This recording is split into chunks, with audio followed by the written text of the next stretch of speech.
Hi guys, welcome to my channel. Well, today's video is about the thump sound of a BS4 engine.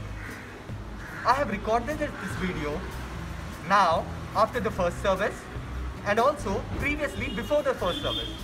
A lot of people were asking me what is the difference in the thump sound once the first service happens.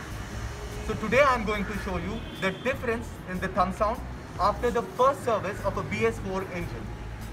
Guys, don't forget to like, share and subscribe to my channel, and I'll make a lot more videos about the thump sound and how to maintain your bullet.